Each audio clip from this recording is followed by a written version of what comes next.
On va étudier aujourd'hui la halacha chet de Hilchot Yesodei HaTorah. Le Rambam nous dit comme ça.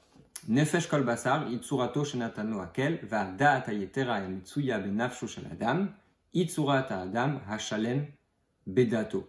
Qu'est-ce que ça veut dire? Tout simplement que Hachem il a donné une âme à chaque être qu'il y a sur terre. Et on retrouve dans Shara Yichud Va'emunah l'idée qu'en fait, dans chaque chose de la matière, une table, chaque objet, en fait, il a une sorte d'étincelle spirituelle qu'il a fait vivre. C'est avec les 10 paroles avec lesquelles Hachem il a créé le monde. Elles se reforment avec toutes sortes de lettres. Et là, on a le résultat, c'est une source de vitalité pour toute chose qui existe sur Terre. Maintenant, dans toutes les créatures vivantes, d'accord, on a aussi cette forme d'âme. D'accord. Par exemple, un animal, il a une sorte d'âme. Mais Hachem, il a donné à l'homme quelque chose en plus. C'est quoi? Bien sûr, la capacité de réfléchir et surtout la capacité de parler. D'accord.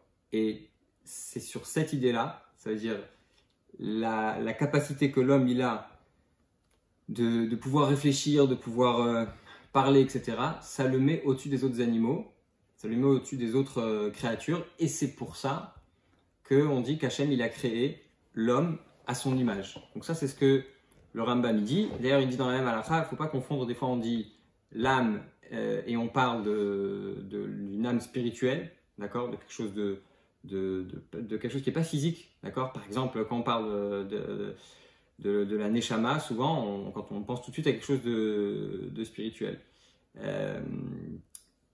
Pour ceux qui ont étudié le Tanya, vous savez aussi que quand on parle d'une âme, on peut aussi parler de l'âme animale. Donc le Rambam il dit, il ne faut pas confondre.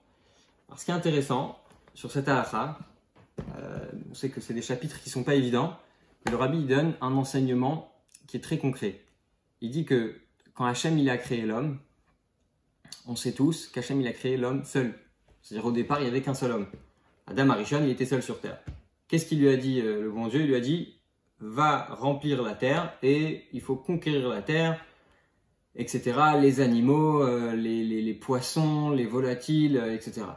Et quand les volatiles ils ont vu l'homme arriver, ils ont dit, ah, ça y est, c'est lui le bon Dieu. C'est lui qui, puisqu'il est plus intelligent que nous, puisqu'il est plus capable que nous, etc. Et Adam Arishon, qu'est-ce qu'il a fait tout de suite? Il leur a dit, on le dit tous les vendredis soirs, les Choneranena Lachem, et il leur a dit, en gros, Bo'u nishtach venichra, allons nous prosterner devant Hachem. Ça veut dire que le rôle de l'homme, c'est quoi? Par sa supériorité, il doit influencer les autres. D'accord? Alors là, pour Adam Arishon, c'était les animaux, c'était les volatiles, etc. Mais nous, on a cette mission de se rappeler que Hachem, il a créé le monde d'une manière que l'homme, il était seul. Et bien, nous aussi, on doit avoir cette responsabilité de penser, de réaliser que on a la mission en tant qu'homme, chacun, de conquérir le monde. Ça veut dire quoi de conquérir le monde? De influencer notre entourage à servir Hachem. Et si on ne remplit pas notre mission et on n'utilise pas ses forces, eh bien c'est pas seulement personnellement, ça veut dire que c'est pas un échec personnel, mais c'est quelque chose qui va nous faire entraîner beaucoup de monde avec nous et on a fait perdre le monde entier. Cette lettre, c'est une lettre que le Rabbi il a envoyée avant Rosh Hashanah, Tafshin Yutet, donc vous pouvez aller la voir dans son ensemble.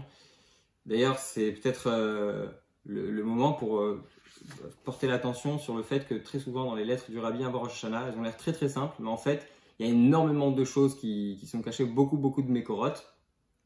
Donc voilà, vous pouvez regarder la lettre, c'est assez simple à lire, en tout cas à première vue, et ça permet de pouvoir comprendre justement cette halakha un peu plus dans les détails. Bonne journée à tous.